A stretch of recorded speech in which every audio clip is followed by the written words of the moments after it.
Now I'd like to present our next guest. He's an internist, MD. He will be talking about weight loss. Let's present and give a big round of welcome of applause to Dr. Shah.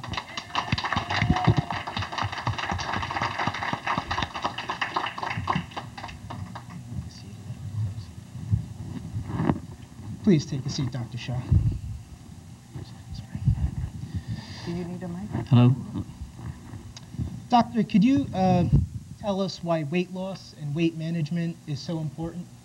Sure, Chris. As we speak, the weight loss has become a major issue throughout the country, and the number of people, almost 2/3 of Americans, have been defined as overweight as we speak, and the obesity is spreading like a wildfire throughout the country, and to that matter, actually throughout the planet.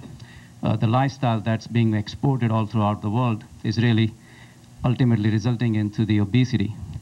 And all the diseases which are associated with the weight also are skyrocketing, including the hypertension, diabetes, coronary artery disease, hyperlipidemia. Even some of the cancers have been linked to the being overweight, including breast cancer, breast cancer, colon cancer, and also several other cancers have been associated with the high-fat diet.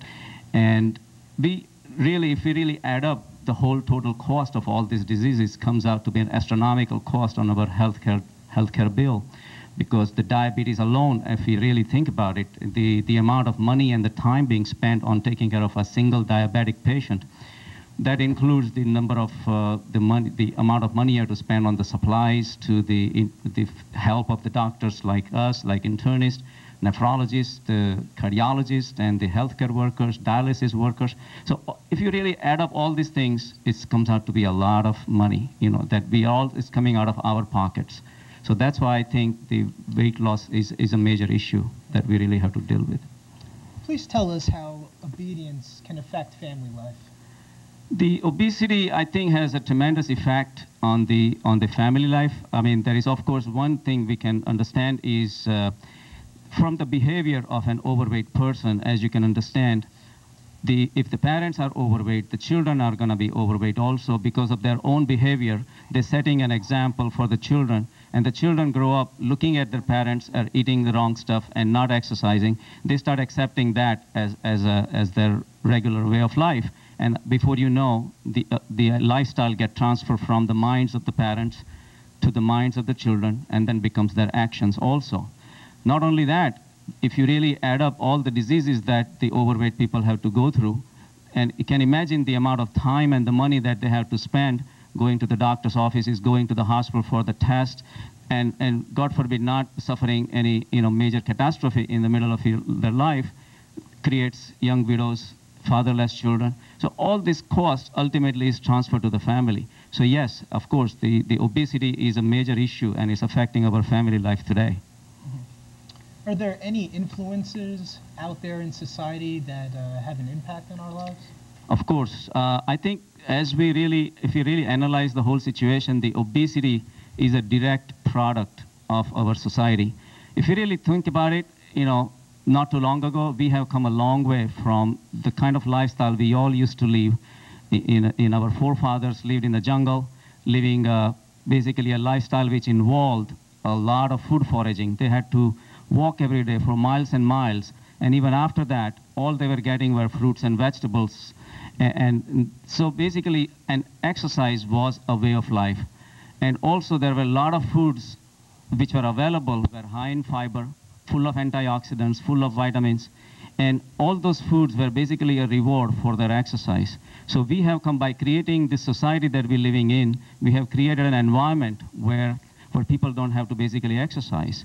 Because of our industrialization and mechanizations, all the efforts are basically taken out from creation of the food at an individual level. So of course the weight started going up, and then the society started providing the food for us basically, so we did not have to work for it. On top of that, now all these efforts of the society would have been fine if this was done to eliminate the hunger, because our forefathers were basically doing the food foraging, climbing the trees and things like that, just to satisfy their hunger, which would have been fine if the society stopped at that point. But after passing that barrier of providing the food for the hungry people, we kept on expanding our territory and started creating the products that ultimately stimulate your appetite. And of course, as we all know, there is a difference between hunger and appetite. So ultimately, the society started going into the businesses of creating the products which were appetizing to the people rather than just filling their hunger. And we don't realize sometimes, but there is a big business behind all these things. As we all know, it's all these multinational companies. They ultimately want to set up basically a trap where we just keep going after the products. And the products they created were totally different than the products were available. Before all these industries started, of course, there was only one manufacturer, the God. The God created all the food which were really ideal, and it was enough to satisfy our hunger. But all the foods which were created by the societies basically was to stimulate our appetite, and then it turns into a repetitive behavior and turns into addiction. So it's the addictive foods which were already a part of the society, and that led to basically all the problems. And so by the society itself, it provided us so many choices. So that's my focus is in saying that is the creation of the choices. That's where we started making mistakes. So whenever we have two choices, we always pick up a wrong choice. If somebody offers us a carrot and carrot cake, sure, everybody's going to go for carrot cake. So it just shows that whenever there are choices, we always take a wrong choice. So the only time we will be able to get above all these things if we rise above the choices. And that's what I believe is the role of the society has been in creating the multitude of choices in the name of business. And that's how it's really affecting our behavior also. Thank you, Dr. Shah. As everyday busy people, please share some simple steps that we could take away from this program today in managing our weight. Well, we have to realize that, like, the war that's going on is at the mind level. All the choices that we make is also being done basically by mind. And the only way you're going to be able to be going above the mind is where the solution is going to be. So you have to use the intelligence which can control your mind. Because at the three levels of existence, the body, mind, and intelligence is the highest. So all the choices that we have, of course, we're going to have to start selecting the right choices. Now, I'm going to give you some piece of advice and the words of wisdom from the East that I have read. And in that, they say, you're always going to have two choices, good and pleasant. A good choice will not be pleasant, and a pleasant will not be good. So all you have to do is, at the time of selection, you have to step back and think. And at that time, you use your intelligence and basically determine whether it's a good choice or a pleasant choice. I run 5 miles every morning. I wake up in the morning, and sometimes I will say, well, should I hit the bed back or go on a 5-mile run? Well, running is, of course, good, but it's not pleasant sometimes, especially when you want to hit the bed. But hitting the bed is pleasant, but it's not good, so I select good over the pleasant, and I just hit the road. And then ultimately, I keep doing this on a regular basis, and ultimately it becomes a habit. And that's how the efforts are taken out. What do you call an effort? Effort is where, say you have two choices. One choice you like, another choice you don't like. When you are forced to do the thing that you don't like, obviously it sounds like an effort. But if you keep doing it on a regular basis, it becomes an effortless thing. Just like brushing your teeth. It's not an option, you just do it. Just like taking a shower. It's again, you just do it. It's not an effort, it's not a choice. It's a part of your lifestyle. So that's how I consider that an effortless way of going, and then it ultimately becomes a lifestyle that we have to create. Thank you, Dr. Shah. To sum it all up, can you provide the audience with some basic tactics or thoughts that they can take away from today's presentation? Sure. In order to inspire them to have a healthier and happier life? Well, the way I look at it, I would consider basically eating the foods which are natural foods, and always trust basically in nature, God, whatever you call that, because that manufacturer always had your health in mind. All these multinational companies, these are the same companies who are in a cigarette business, are in a food business. They don't care. The society does not care. No one cares about you. You know, it's only you who cares about yourself.